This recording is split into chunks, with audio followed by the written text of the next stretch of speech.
Okay, Monday morning in the kingdom, and it cooled off. Yes, it was so hot yesterday, it was unreal. But it wasn't an official hot day that we get. We have 5 hot days of summer, which is plus 30 Celsius. Once it hits plus 30, that's it for us. No working, no nothing, no anything except for drinking. Yes. So this morning we woke up to plus 15, but feels like plus 15. Oh, that's a nice temperature. And then on the yo-yo scale, plus 59, but feels like plus 59 Fahrenheit. We have nothing of 1959. I think it was a car in the American Graffiti movie. I think. Or was it a 58 Impala, which had that blonde lady riding around? And we had that special interior, the tough and stuff, whatever. Oh, these lips.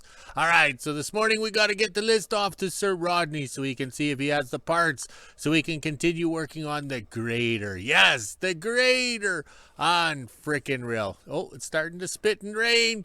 Let's scroll this way. Oh, look at the flags. Oh, the bugs have arrived. As soon as it feels like it's going to rain. Look at those skies. Isn't that good? I'll take cool weather any day over that heat. I don't know how those people in the United States of America can live with that heat. Oh, those YouTube subscribers, Kingdom followers are posting temperatures of 110 Fahrenheit. You know what? If I was down there, I couldn't even make it from the motel room to the taxi. I would pass out in that short little distance. Oh, once I left the air conditioning, I'd be screwed. All right, it's trying to spit rain. I don't know where Dick is this morning. Maybe he slept in. He had a busy day yesterday flying high altitude. Maybe he got altitude sickness. Yes. All right. Oh, there's a squirrel. Squirrel just ran by my feet. Oh, that's not good. Hopefully the Ravens pick him up for trespassing. Yes. All right, back to the regular schedule programming. Hopefully the rains hold off. We're going to pop the axles out from underneath that grader. It's too freaking hard to work on. So it's like creating my own problems. I have the tools and technology. Let's lift the frame off the wheels and then we can work on it, beat on it, and do whatever we want to it. All right? So that'll be today's plan if we don't get rained out. If we do get rained out, I'll be collecting water because the machine uptown still isn't fixed. I don't know what they're doing. It doesn't seem to be an essential service, clean drinking water. All right, we made one rotation. We did good. I didn't get dizzy and fall down. Yesterday in that heat, I just about fell down a couple of times. And then I would have spilled my drink. Oh, no. All right, let's go. Here comes the boss. Okay, we start my morning off by answering the comments and messages on YouTube and Facebook. Yes, there are some messages. Okay, so we have to thank the Kingdom followers, YouTube subscribers for sending us. A fellow sent me a link in an email. Yes, an email on the Gmail account. And here it is, the manual for the Adams grader. Okay, trying to use one hand here and scroll. The most important thing here is this line here. It has the International Harvester UD16 unit, and for $19.99 US money, it comes as a PDF file, which is good because I can enlarge it. It shows everything we need to know on the parts of this grader. So I thank the Kingdom followers, YouTube subscribers that are helping along with this project, making it a lot easier because I live at the end of the world. And in the next item, I hope this is it. Click on there. All right. How to measure O-rings. A YouTube subscriber put a link in his comment and I clicked on it and there it is. That's how to measure the O-rings, which I'm doing right now as I enjoy my morning coffee and prepare the list for Sir Rodney. So working hard in that heat yesterday gives Rodney a complete list on a Monday morning so he can figure it out and find the pieces and hopefully mail by the end of the week. All right, let's get back to work. Okay, just about 11:30 in the kingdom, and I'm just coming out now. It's a nice steady rain this morning. We collected a 5-gallon pail already in rainwater for the coffee pot. Yes. Also, too, I got to remember to take the bedroom camera and the vernier calipers back into the house because that's where we keep the good stuff. All right, because I think we're done.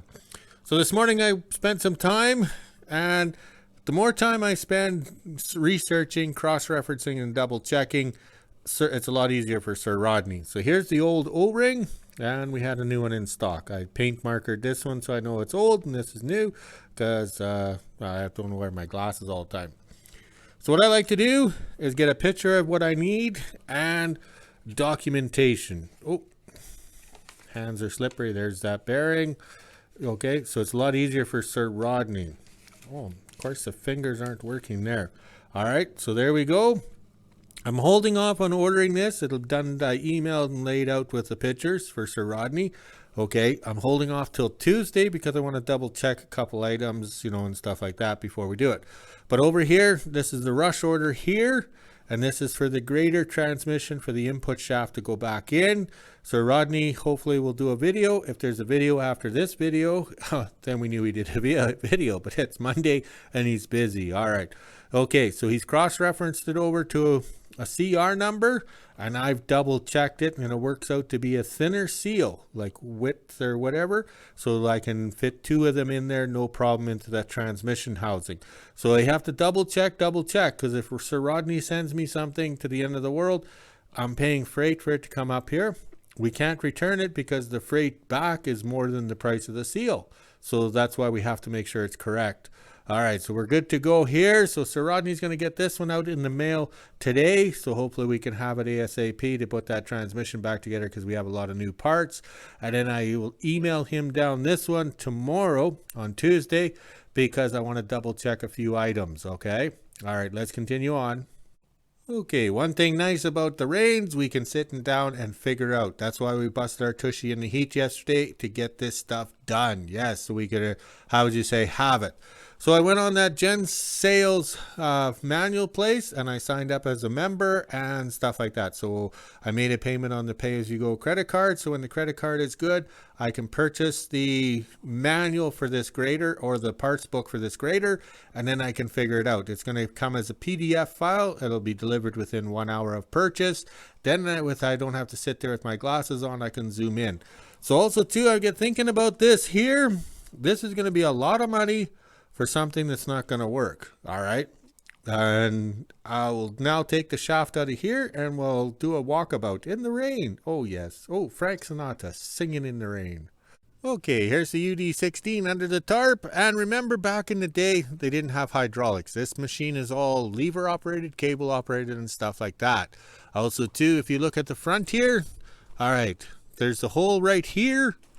And on a Caterpillar or the IH Cats, you go into that hole there, or where the front pulley is right there. That's where they couple on for live hydraulics, okay? Hydraulics, that's how all my other cats have it. All right, so over here, let's get the recap on this shaft. All right, so the motor's running all the time. Even when you push the clutch in, the motor's running. So that's why this goes into the flywheel, all right? And that's the coupler that's all eaten. So you have this going into here. All right, take a look at that. All right, so let's go to the transmission.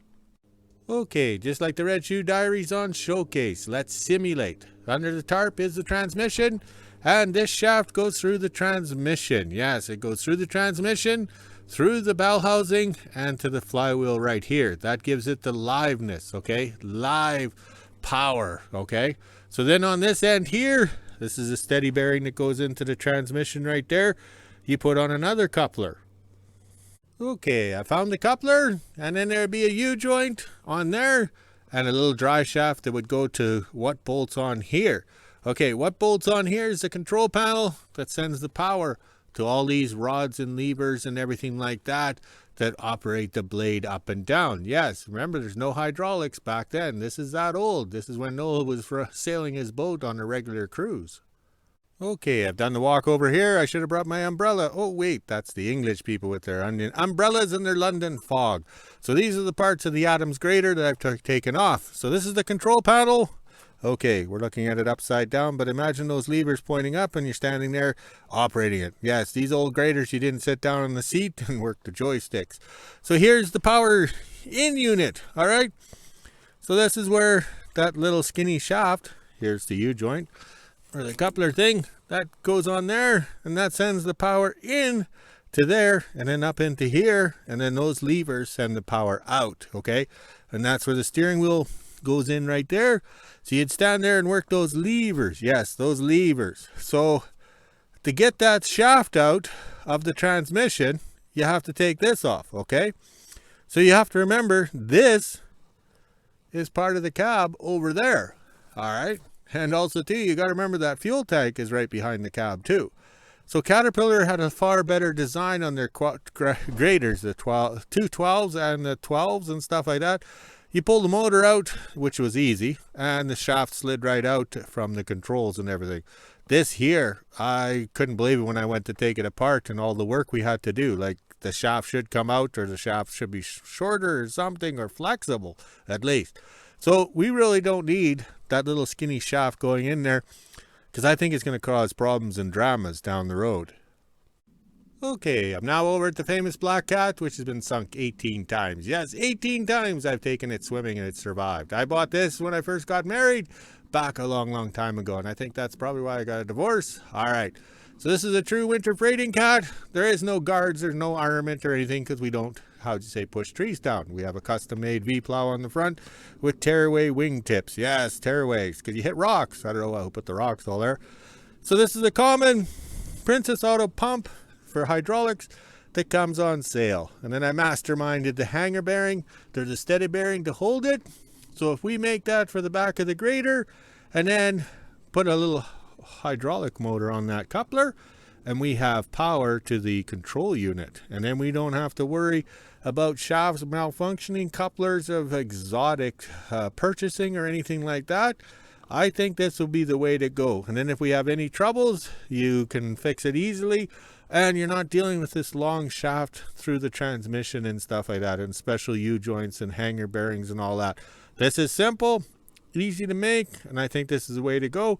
Plus, we have lots of recycled hydraulic hoses. We just have to whip up a little tank and make it a live hydraulics, and maybe we can change the wing over to being hydraulics instead of cable winching and stuff. All right, let's get to the shop. I'm starting to get wet. Okay, let's try for one more video before lunchtime. Yes, I've come to the conclusion there's no room to work on this thing. Like, how am I going to put that shaft and everything back in and the shifters and everything? I have no idea. Plus, I want to take these covers off and look inside, because I could get this up and going at the front and then find out that the back is all broken. So I think with the technology and capability we have with the green toy, we undo these bolts, and then we can lift this complete frame off of these wheels, okay? And then we have a wheeled unit that we can stand on, work on, and stuff like that. We did that to the Screaming Ford back in 2020 when we lifted the truck up, rolled the wheels out from underneath the complete rear ends to see which ones were broken or how bad it was, and then we just rolled it back under. You know, that's the way we do it. We work smarter, not harder. I think that's the way to do it. Just lift it up, and then I can work on this transmission and figure it out. I'm not having to reach over these frames like this here yesterday trying to get that shifter thing off. Like, it's going to be a pain in the tushy to shove it back on, trying to get seals and gasket goo and everything lined up. So that'll be the program or the project after lunch, if the gods hold off on the rains. Okay, after lunch in the kingdom, and I consulted with Jack Daniels after lunch. This is probably about the only thing we measure in the kingdom here. Everything else, we just wing it. All right, so we have this shaft going through the transmissions and everything like that. What wore out this gear back here? Okay, this is basically the same principle as on the IH cats and everything. This is common, using the little couplers and everything like that to power a shaft or whatever. Okay, this shaft is mint. All right, mint, nice new. It's a hardened shaft, right? This here is a very soft material. Okay, so it's designed to give out. It's designed to fail. So what took out the teeth in there? Okay, and as you can see, it was wearing here. You know which way it was going. So I got thinking, all right, this shaft is spinning at all times. It's going up here to that gearbox in the control panel, sends the power up. It's all turning live. These are known as knuckle buster graders because of the, live action with the rods and shafts that control the blade up and down. So there's the arm for the blade. It goes up and down. This spins. It's like a gearbox. It turns.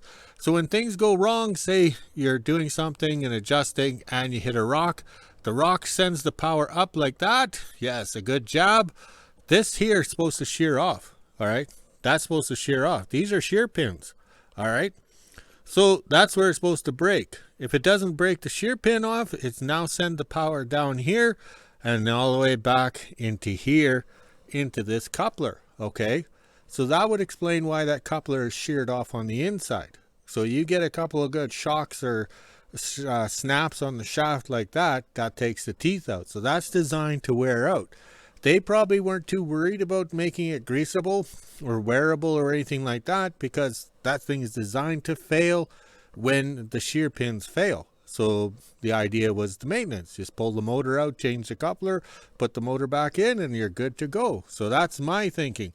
So if we bypass this shaft altogether, put the hydraulic little pump down in here, all right, and then have a, how would you say, a shear pin on it. So if this shear pins up here do not break, all right, then it breaks down there. I can change it easily because that's just under the floor of the cab, right? That's where you stand to operate it. So I can just crawl underneath, change the shear pin.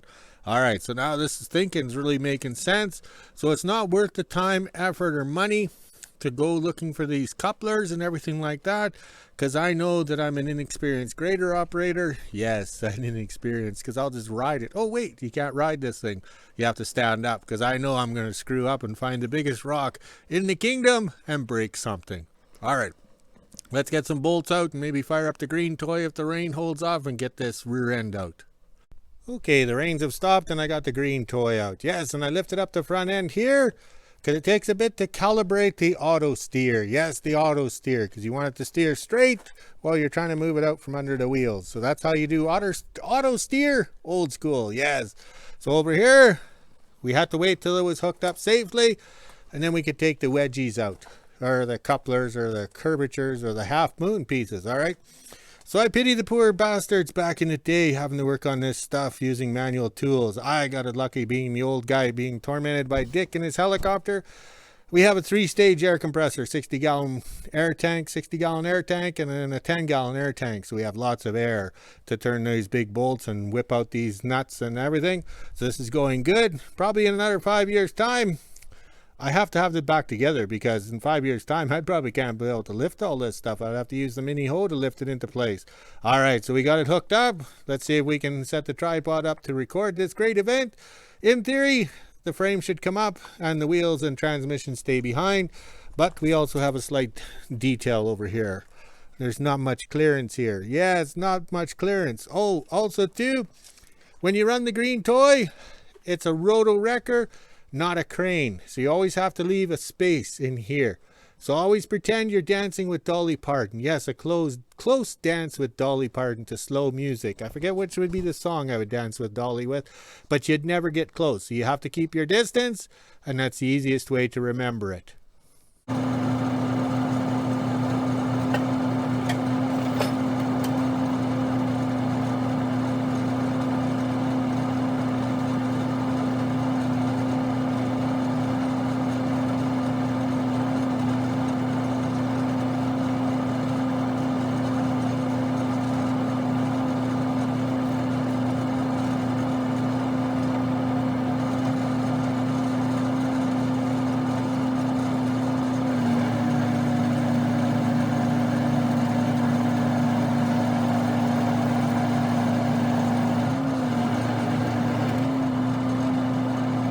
Okay, that went rather well. I even got the mini hoe out to pull on it, because I knew that the little wheels on the front there, not being perfectly round, and in the auto steer would be fighting against itself, need a little tug. All right, what I should have done was put the park brake on. Yes, the park brake. And then the thing wouldn't have dropped. But in the video, I think I'll add the text to it. So if you've seen it drop, that's what happened. Okay, I couldn't figure out what was going on, because every time I lowered it down, this shaft was getting closer and closer to the cross member. But I think we can get it. I think we have the technology to put it back together with the shifter levers and everything on. Okay, so this went rather well. We're very pleased. Back in 2017, I think I knew the limitations, and I knew I couldn't do this. For me to do this without the green toy, I would have had to have the loader lift up the grader frame, and then I would have had to have a cat pull this away. All right. But the green toy made it easy. So I bettered myself getting older and getting obsolete equipment. So that worked out rather well. So you figure it out. In 2 hours, I took all the big bolts out, lifted this thing off and everything like that. But also too, you have to credit the fact that I've soaked it down in diesel fuel and oil since, well, a long time ago. So this works out rather well. Now I can sit on my bar stool and work on this transmission. Look at that. Now I can see up in there, I can reach in there, I can do anything I want. It'll work out very well. So I'm very pleased with this management decision. And when I take that park brake apart, I bet you it's just like the bell housing on the UD16. I kept greasing it, boss. I kept greasing it. All right, let's go have some coffee with some Victory beverage. Yes, this is a good day all around. Okay, after coffee in the kingdom, I just come out to the shop and then the rains came, which is nice because it was too hot for 3 days, or too warm for 3 days. It wasn't really hot. All right, so I'm stuck in the shop here cleaning up the mess. You got to remember, we ran around for 2 days ripping that grader apart, and we have a mess. But we're also getting a package ready for Sir Rodney. There's the clutch brake going down to him. So he's going to reline it, and you put it in a package so everybody at West Trans knows who it is or where it's from or whatever. And it's fairly clean, but not perfectly clean, but that's close enough. And I packaged up the bedroom camera to go back in the bedroom. Yes. All right, so let's clean off this workbench, put some tools away, get organized for when the rain stops, and then we can wander around outside aimlessly lost. Okay, that little light rain turned into heavy rain and some lightning. It was unreal, but I hid in the shop and put the tools away, got organized. So now the rain has stopped, so I come out here when it's sprinkling wet, and we popped the covers off. Yes, so I looked in here and very pleased. See, we pulled all the drain plugs out and there was no chunks or anything. Just look at the gear drive on that puppy. Look at that. Isn't that impressive? Can you imagine how much money they paid for that back in the day to have that manufactured? Now this grader is worth scrap metal. Yes, unreal. And this cover over here has a magnet, and look at that. Very, very pleased. Yes. So there's the shifter for high speed, low speed, or whatever speed. Or if you're bumping into neutral, Mexican overdrive down a hill. All right. We got one more cover plate to pop off and we can call it a day, and then the boss will be impressed. We have to give him what he wants or he's not never happy. He's never happy because he's an asshole. Okay, I had to use the mini hoe to lift the back piece off because it's heavy. Yeah, it's at my age, I don't want it. And you notice I don't put it on the ground, I put it up on a table or where I can work on it because at my age, I don't like bending over. So over here, we got the back cover off. Now this is going to make it easy for cleaning the dirt out. I don't know why there's so much dirt in the transmission and this differential, but that is unreal. The engineering designs back in the day. And in today's world, it's worth nothing. All right, very pleased with today. We did what we wanted to do. We got what we wanted done. Yes. And the boss will never be happy. Oh, well, he's such an asshole. Monday morning in WHO-ville, and it's just after 7 a.m. and as you can see, it is pretty cloudy out here this morning. There's not much of a sunrise, and as I speak, it is starting to rain out here, which is good because it's been way too hot the last few days. Let's head inside, let the dogs out quickly, and make breakfast. 8:30 a.m. and this is the temperature we're sitting at right now. It's 14 degrees Celsius, which is 57 degrees Fahrenheit. We even have the feels like on the bottom. It's been pretty cool out this morning and now it's starting to rain. As you can see, there's some pretty dark clouds off into the distance. Let's head inside, let the dogs back in, and get ready for work. Almost 10 a.m. and I'm just getting ready to head to work now. As you can see, it is pretty wet out here. It's been raining for the last hour or so. I'll zoom in on the puddle here so you can see how much it's actually raining. Even off into the distance, it looks like it's coming down pretty good. So let's head inside, get ready, and go to work. Just after 12 p.m. and I made it home for lunch. It was a pretty good morning at work. Now it's time to head inside and let the dogs out, make a quick lunch before it starts raining again. Just after 1 p.m. and I'm getting ready to head back to work. This is the temperature we're sitting at right now. It's 17 degrees Celsius, which is 62 degrees Fahrenheit. We even have the feels like on the bottom. As you can see, it kind of stopped raining for the moment, but we have some dark clouds rolling in. So let's head inside, let the dogs back in, and get to work. Just after 6 p.m. and I made it home from work. It was a pretty good afternoon while I was at work. It started pouring out, and as you can see in front of the house here, it is pretty wet out now. Let's head on over to the kingdom and see what my dad's up to. 6:30 and I made it to the kingdom. We are not doing anything today. It is way too wet out, plus my dad was tinkering around with some stuff today while I was at work. So let's head inside, grab my dog treats, and go back to WHO-ville and do the weather.